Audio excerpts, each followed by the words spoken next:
오늘 주제는 어려운 시기에 주님 안에서 그릿을 얻는 4단계입니다. 근데 먼저 지난주 잠깐 리뷰를 하겠습니다. 좋으신 우리 하나님. 우리 하나님은 좋으신 하나님이십니다. 성경은 하나님이 본성적으로 좋으신 하나님이시라고 명확하게 말씀합니다. 좋으신 하나님이 아닌 다른 하나님을 우리가 인식하고 있다면 그것은 성경을 잘 모르는 것입니다.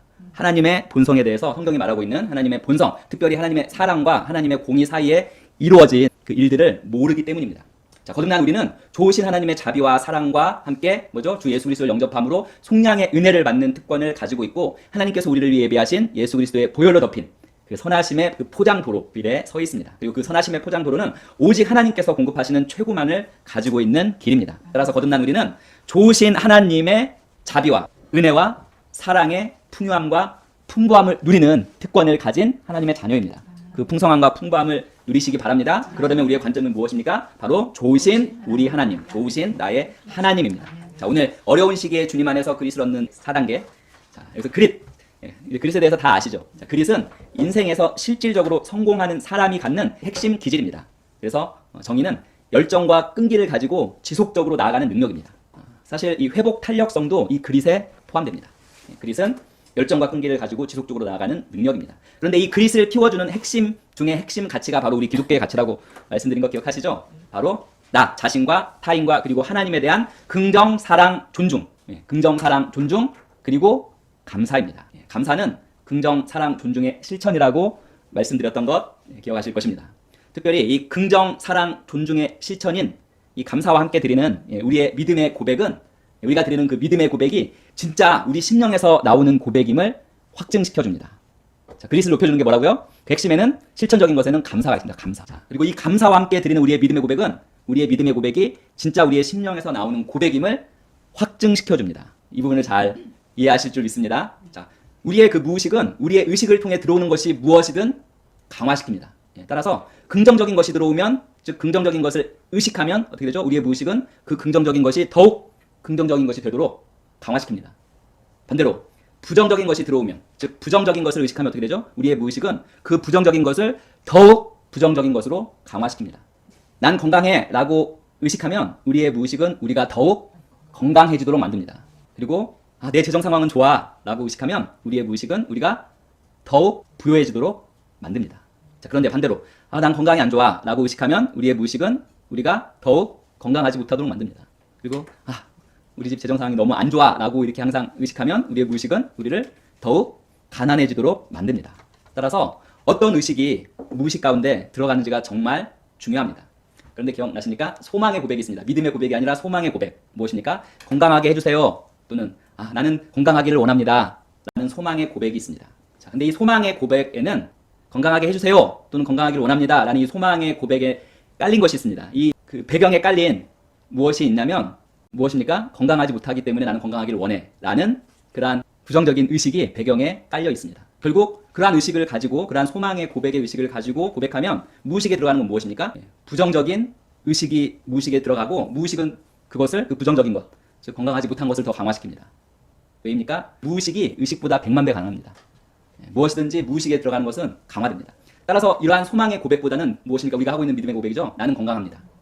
현재 시제의 믿음의 고백을 해야만 합니다. 자, 이 내용은 제가 아주 한 2년 전에 믿음이란 무엇인가 라는 설교에서 이미 다 다루었던 내용입니다. 그런데 오늘은 한 가지를 더 하기를 원합니다.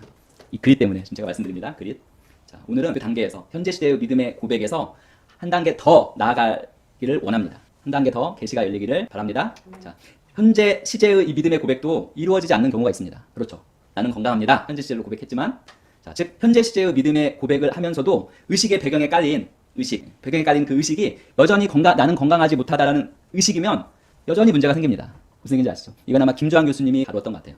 내가 나에게 하는 말은 절대적으로 효과가 있다. 긍정하고 날 때. 하지만 모든 사람이 다 효과가 있지 않습니다. 왜냐하면 나는 강하다 라고 긍정하곤 했어요. 근데 내면에는 뭐가 있습니까? 배경에 깔린, 의식의 배경에 깔린 거는 내가 강하지 못해서 나는 지금 강하다고 하고 있다라는 이런 의식이 있으면 결과적으로는 어떻게 되죠? 강하지 못하다가 강화됩니다. 무의식에 들어가는 거는 배경에 깔린 그 의식이 들어가기 때문에. 이 문제가 있습니다. 이 문제가. 현재 시제의 믿음의 고백도 이 문제가 있는데, 이 문제를 해결해 주는 것이 제가 좀 전에 앞에서 말씀드린 바로 긍정, 사랑, 존중의 실천인 이 감사가 이 문제까지도 해결해 줍니다. 자, 우리가 이 현재 시제의 믿음의 고백, 저희가 지금 현재 하고 있는 것입니다. 이 고백과 함께 감사를 하면 현재 시제의 믿음의 고백이 진짜 내 의식의 고백, 내 배경의식에 깔린 의식의 고백이라고 우리 무의식 가운데 확증을 시켜줍니다. 무엇이? 감사가. 그래서 감사의 심령을 가지고 믿음의 고백을 하는 것이 정말 중요하고 감사의 심령을 가지고 믿음의 고백을 하는 그것이 강화되기 때문입니다. 자, 따라서 자, 나는 건강합니다. 이것보다는 더 나은 고백은 무엇입니까? 내가 건강해서 감사합니다. 이것이 훨씬 더 나은 고백입니다. 그리고 이것이 바로 예수님께서 그 약간의 빵과 물고기로 수천 명을 먹이시는 그 기적을 나타내시기 전에 하신 일이기도 합니다. 마태복음 15장 36절. 빵 7개와 물고기들을 취하사 감사드리시고 그것들을 떼어 자기 제자들에게 주시니. 마가복음 8장 6절. 그분께서 사람들에게 명령하사 땅에 앉게 하시고 빵 7개를 취하사 감사드리시고 떼어 자기 제자들에게 주어. 요한복음 6장 11절. 예수님께서 빵을 집으사 감사를 드리신 뒤에 제자들에게 나누어 주시니. 마지막으로 누가복음 9장 16절. 이에 그분께서 빵 5개와 물고기 2마리를 취하사 하늘을 우러러 보시며 그것들을 축복하시고 떼어 제자들에게 주사. 사복음서 중에서 마가복음, 마태복음, 마가복음, 요한복음 감사를 분명하게 감사가 나와 있고요. 누가복음은 감사 대신에 하늘을 우러보시며 라고 나와 있습니다. 하늘을 우러보시며 무엇을 하셨을까요? 당연히 감사하셨습니다. 예수님께서는 이 모든 기적을 아버지 하나님께서 이루어 주시게 하실 것이라는 확실한 그 믿음을 가지고 계셨기 때문에 먼저 감사하실 수 있었습니다. 즉 예수님은 모든 그러한 초자연적인 일을 감사의 심령으로 하나님에게 감사의 심령을 가지고 그 일들을 행하셨습니다. 자, 우리도 예수님을 따라서 똑같이 하면 됩니다. 한번 더 따라해 보겠습니다. 하나님, 나와 우리 가족이 건강해서 감사합니다. 하나님, 나와 우리 가족이 부요해서 감사합니다. 나와 우리 가족이 탁월해서 감사합니다. 하나님, 우리 가족이 화목해서 감사합니다. 이 올바른 이게 믿음의 고백입니다. 올바른 믿음의 고백을 꼭 붙들고 승리하심을 믿고 감사합니다. 자, 신약성경에서 아주 높은 그릿을 가지고 지속적으로 끝까지 주어진 사명을 완수해 나간 두 분이 계십니다. 누굴까요? 신약성경에서 바로 예수님과 사도 바울입니다. 같이 읽어보겠습니다. 예수님이 말씀하십니다. 이르시되 너희는 가서 저 여우에게 이르되 오늘과 내일은 내가 귀신을 쫓아내며 병을 고치다가 제3일에는 완전하여 지리라 하라. 그러나 오늘과 내일과 모레는 내가 계속해서 갈 길을 가야만 하리니 선지자가 예루살렘 밖에서는 죽는 법이 없느니라. 자, 계속해서 갈 길을 가야만 하리니 이것이 그릿입니다. 어느 정도였습니까? 계속해서 갈 길을 가야만 하리냐고 가셨는데 어느 정도였죠? 누가복음 22장 44절을 패션적으로 보면 패션적으로 제가 읽어드리겠습니다. 예수님은 희생 제물로 드려지는 자처럼 더욱 간절히 기도하셨고 마침내 그분은 심령의 극심한 고통에 빠져 땀이 핏방울이 되어 땅에 뚝뚝 떨어졌습니다.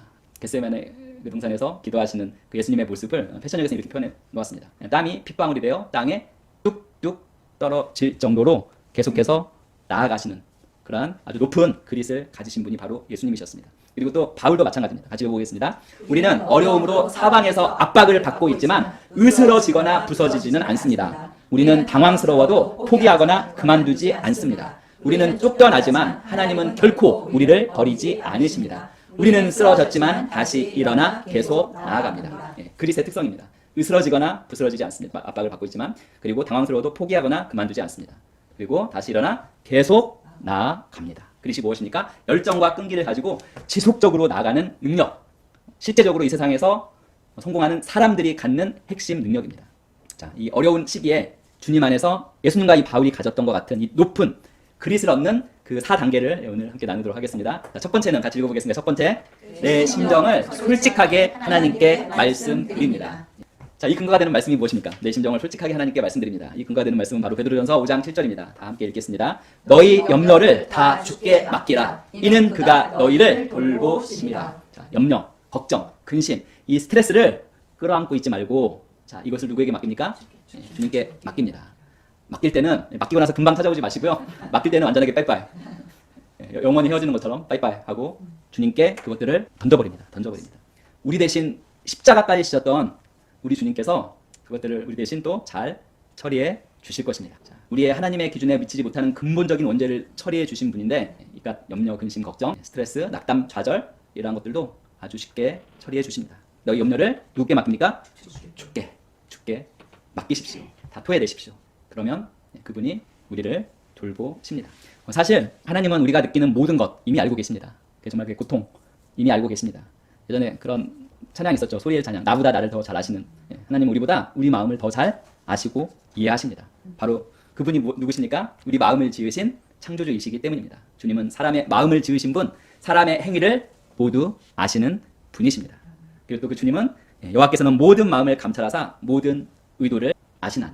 우리의 이 속에 있는 이 마음을, 괴로운 마음을, 고통스러운 마음을 누가 가장 잘 아신다고요? 바로 주님이 가장 잘 알고 그것을 이해하고 계십니다. 또한 우리 주님은 우리 말 듣는 것을, 우리 기도를 듣는 것을 좋아하십니다. 시편 116편 1, 2절 읽어보겠습니다. 주님께서 나의 간구를 들어주시기에 내가 주님을 사랑합니다. 나의 말에 귀를 기울여 주시니 내가 평생토록 기도하겠습니다. 주님은 우리 말에 귀를 기울여 주시는 분이십니다. 그런데 여기 한 가지 조건이 있긴 합니다. 자, 시편 116편 이 기도는 누구의 기도인지 아십니까? 다윗입니다. 다윗은 하나님을 경외하고 정말 지극히 사랑했던 하나님의 사람입니다. 즉 하나님을 경외하고 사랑하는 다윗에게 귀 기울이시고 응답하시는 것은 아주 당연한 것입니다. 단서는 단 하나입니다. 하나님을 경외하고 존중하는 것입니다.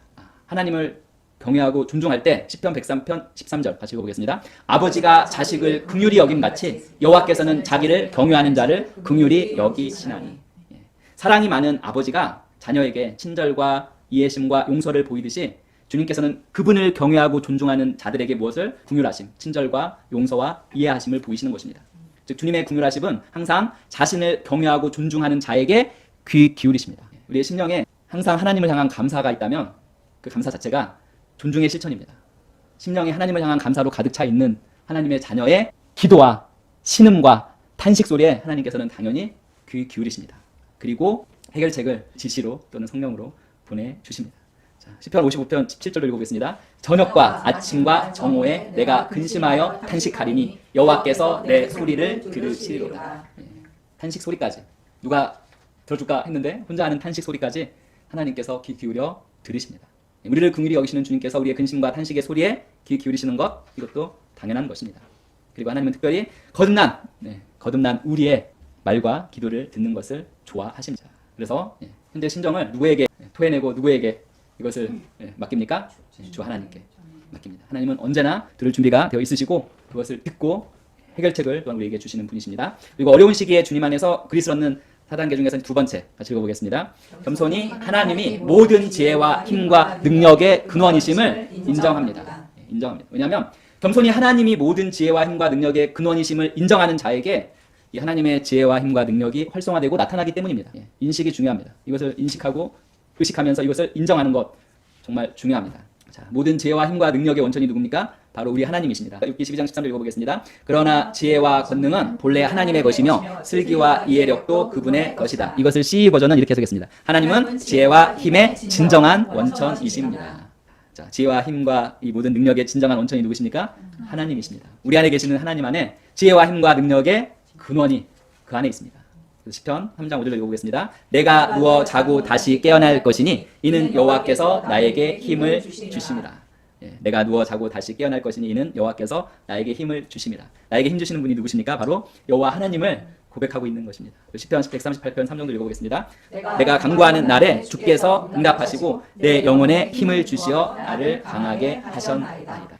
주님이 나에게 힘 주시는 분이라는 것을 우리가 인식하고 그것을 인정한다면 주님의 지혜와 힘과 능력은 그것을 인식하고 인정하는 우리에게서 활성화되고 나타날 것입니다. 자, 그런데 우리에게 하나님의 지혜와 힘과 능력이 더욱 더 활성화되고 나타나도록 하게 하는 또한 태도도 있습니다. 태도. 어떠한 태도일까요? 감사도 포함됩니다. 감사와 하나 더. 감사가 무엇의 실천입니까? 존중의 실천입니다. 다니엘서 한번 같이 읽어보겠습니다. 그가 내게 말하였다. 다니엘아 두려워하지 말아라. 내가 이 일을 깨달으려고 하나님 앞에서 스스로 겸손하여지기로 결심한 그 첫날부터 하나님은 내가 간구하는 말을 들으셨다. 내가 간구하는 말에 응답하려고 내가 왔다. 즉 하나님께서 응답하시게 만드는 태도가 무엇입니까? 바로 겸손입니다. 겸손은 존중입니다. 즉 존중과 감사입니다. 하나님께서 그분의 지혜와 힘과 능력으로 응답하시게 만드는 핵심 태도는 바로 존중과 감사의 태도입니다. 다니엘은 죽음을 전혀 두려워하지 않을 정도로 무의식에서부터 하나님을 향한 존중과 감사가 있었던 하나님의 사람입니다. 다니엘서를 읽어보시면 잘 알 수 있습니다. 즉 하나님을 경외함이 모든 존중의 근원이고 하나님을 온전히 경외하는 자만이 자신과 타인을 긍정하고 사랑하고 존중하고 나아가 감사를 실천할 수 있는 것입니다. 감사의 실천. 자, 어려운 시기에 주님 안에서 그리스도 얻는 4단계 중 세 번째가 바로 이 감사의 실천입니다. 같이 읽어보겠습니다. 세 번째, 모든 좋은 일에 대해 하나님께 감사드립니다. 모든 좋은 일에 대해 하나님께 감사드립니다. 이 부분도 잘 이해하셔야 합니다. 자, 살전 데살로니가전서 5장 18절은 말씀합니다. 범사에 감사하라. 이것이 그리스도 예수 안에서 너희를 향하신 하나님의 뜻이니라. 자, 이 범사에 감사하라에 담긴 의미입니다. 자, 모든 일에서 모든 나쁜 일에도 불구하고 모든 좋은 것을 찾아서 그 모든 좋은 일에 대해 하나님께 감사하기로 선택하고 감사의 심령을 가지고 감사드리는 것입니다. 그것이 하나님의 뜻이자 하나님이 반드시 축복하시는 핵심 태도입니다. 자, 나쁜 일이라는데 나쁜 일에 감사하는 게 아니에요. 범사에 감사하라는 모든 일에서 자, 좋은 일이 일어났으면 감사하죠. 근데 나쁜 일이 일어났어요. 나쁜 일이 일어났는데 그 나쁜 일 안에서도 우리가 가만히 그걸 살펴보면 그 안에 선한 게 있어요. 자, 교통사고가 났어요. 완전 박살나는 교통사고가 났어요. 나쁜 일이죠. 하지만 완전 박살나는 그 교통사고에서 몸이 하나도 안 다치고 살아났다면 분명히 안 좋은 일이지만 그 좋은 것, 몸이 멀쩡해서 그 좋은 것을 찾아서 감사하는 것입니다. 그것이 모든 좋은 일에, 모든 일에서 모든 좋은 일에 대해서 하나님께 감사드리는 것입니다. 그러면 어떠한 상황에서도 하나님께 감사할 수 있습니다. 즉 기본적으로 모든 일에 감사의 심령을 가지고 반응하는 것입니다. 그리고 믿음의 고백을 하는 것입니다.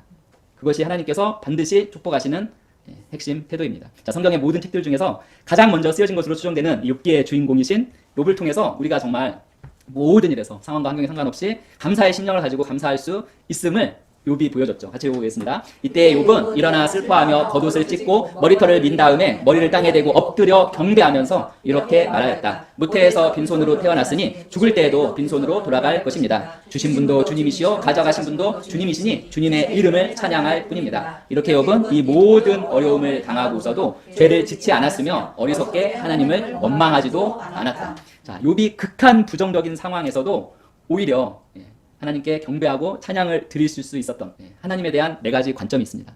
욥기 한번 10장 12절 읽어보실까요? 주님께서 나에게 생명과 사랑을 주시고 나를 돌보셔서 내 숨결까지 지켜주셨습니다. 욥이 하나님에 대해서 가진 관점 중 하나는 하나님은 나를 사랑하시고 돌보시는 분이라는 것입니다. 하나님은 나를 사랑하시고 돌보시는 분, 즉 좋으신 하나님입니다. 그리고 욥기 23장 14절 읽어보겠습니다. 하나님이 가지고 계신 많은 계획 가운데 나를 두고 세우신 계획이 있으면 반드시 이루고야 마시겠기에. 하나님은 나의 미래에 대한 계획을 갖고 계시고 그것을 또한 이루시는 분이라는 관점을 욥은 또한 가지고 있었습니다. 그리고 욥기 34장 13절도 읽어보겠습니다. 누가 땅을 그에게 맡겼느냐? 누가 온 세상을 그에게 맡겼느냐? 즉 하나님은 내가 이해하지 못하는 것을 그러한 것까지도 다스리고 통제하시는 분이라는 그런 관점을 가지고 있었습니다. 그리고 욥기 23장 10절 읽어보겠습니다. 그러나 내가 가는 길을 그가 아시나니 그가 나를 단련하신 후에는 내가 순금같이 되어 나오리라. 하나님은 내가 시험을 고통 가운데 있을지라도 그것이 지나간 후에 나에게 상을 주시는 분이라는 그러한 관점을 가지고 있습니다. 결과적으로 보면 욥은 그 관점대로 두 배의 축복을 받았습니다. 우리가 하나님을 어떻게 보는가 중요합니다. 욥에게는 하나님은 철저하게 좋으신 하나님이셨습니다. 그리고 어려운 시기에 주님 안에서 그리스도 얻는 이제 4단계 중에 마지막입니다. 같이 읽어보겠습니다. 끊임없이 하나님을 나의 초점으로 삼습니다. 끊임없이 하나님을 나의 초점으로 삼습니다. 즉 지속적으로 주님께 집중합니다. 히브리서 12장 2절 읽어보겠습니다. 믿음의 창시자요 왕성자이신 예수를 바라봅시다. 그는 자기 앞에 놓여있는 기쁨을 내다보고서 부끄러움을 마음에 두지 않으시고 십자가를 참으셨습니다. 그리하여 그는 하나님의 보좌 오른쪽에 앉으셨습니다. 자, 이 히브리서 12장 2절은 처음에 믿음의 창시자여 완성자이신 예수를 바라봅시다. 그래서 예수를 다른 번역에서 예수를 바라보자 이렇게도 되어 있죠. 명령형으로 되어 있습니다. 즉 예수를 바라봅시다라고 명령형으로 우리에게 지시하신 것입니다. 근데 이 명령은 무엇입니까? 바로 예수님을 향한 흔들리지 않는 초점과 의도적인 믿음을 갖는 것에 대한 부르심입니다. 그 부르심 안에서 우리는 디스트랙션이라고 하죠. 산만해지는 것, 낙담, 좌절 이런 모든 것을 다 제쳐두고 오직 믿음 창시자시요 완성자이신 예수 그리스도께 전적으로 집중하는 것입니다. 우리가 이 주님께 전적으로 집중할 때 우리가 얻는 것이 있습니다. 무엇입니까? 바로 힘과 능력을 얻게 됩니다. 그것이 바로 그릿입니다. 그릿의 기초가 되는 것입니다. 2절도 읽어보겠습니다. 여기 제가 예배하는 자리에 있습니다. 눈을 뜨고 주님의 힘을 마시고 있습니다. 예배하면서 우리가 주님께 온전히 집중할 때 우리가 무엇을 하고 있는 것입니까? 그것은 주님의 힘과 능력과 지혜를 마시는 것입니다. 메시지 성경에 이렇게 표현되어 있습니다. 무엇입니까? 결국 우리 안에 있는 주님의 힘과 능력과 지혜가 활성화되고 나타나는 것입니다. 그것이 그릿의 기초가 되는 것입니다. 마지막 말씀드린데 우리가 끊임없이 초점으로 삼고 즉 집중하는 그 주님께서 바로 우리의 힘과 능력이 되십니다. 즉 우리의 그릿이 되시는 것입니다. 골로새서 1장 11절 읽어보겠습니다. 우리는 여러분이 그분의 강력하고 영광스러운 능력으로 가득 차서 무슨 일이 일어나더라도 계속해서 나아갈 수 있도록 항상 주님의 기쁨으로 가득 차게 되기를 기도합니다. 자, 무슨 일이 일어나더라도 계속해서 나아갈 수 있도록. 이것이 무엇입니까? 이것이 그리스입니다. 그리스. 주님의 영광스러운 능력으로 가득 차서. 근데 우리는 이미 그 능력으로 차 있습니다. 이것을 우리가 인식하고 이것을 인정하면 우리의 무엇이 높아집니까? 그리스이 높아집니다. 지속적으로 나아갈 수 있는 그 능력이 높아집니다. 언제까지? 승리할 때까지. 열매를 맺을 때까지. 디모데후서 1장 8, 9절 같이 읽어보겠습니다. 결국 우리를 먼저 구원하신 하나님의 능력으로만 우리가 계속 나아갈 수 있습니다. 우리에게 그리스를 주시는 분, 또는 그리스를 높여주시는 분이 누구십니까? 바로 하나님이십니다. 우리가 그 하나님께 집중할 때, 끊임없이 하나님을 나의 초점으로 삼을 때 우리는 어려운 시기를 잘 극복하고 헤쳐나갈 수 있는 그리스를 얻는 것입니다. 자, 네 가지. 내 심정을 솔직하게 하나님께 먼저 말씀드립니다. 그리고 그것을 맡깁니다. 힘든 모든 것은 수고하고 무거운 짐은 다 맡깁니다. 그리고 겸손히 하나님께서 모든 지혜와 힘과 능력의 근원이심을 인정하는 것입니다. 그걸 인식하고 인정합니다. 모든 지혜와 힘과 능력은 우리 안에 계신 우리 성령 하나님 안에 머물러 있습니다. 이걸 인정할 때 우리가 그것을 활성화시켜서 그것을 나타낼 수 있습니다. 그리고 그 활성화시키는 것 중에 하나가 존중이고 감사입니다. 감사는 존중의 실천입니다. 그리고 실질적으로 우리의 믿음의 고백이 이루어지게 하는 것입니다. 모든 믿음의 고백을 감사의 심령을 가지고 하십시오. 감사의 심령을 가지고 하십시오. 반드시 이루어질 것입니다. 모든 좋은 일에 대해 항상 하나님께 감사의 심령을 가지고 반응하십시오. 그리고 마지막으로는 끊임없이 하나님을 나의 초점으로 삼습니다. 왜냐하면 그분이 우리에게 그리스를 주시고 그리스를 높여주시는 분이시기 때문입니다. 믿음의 고백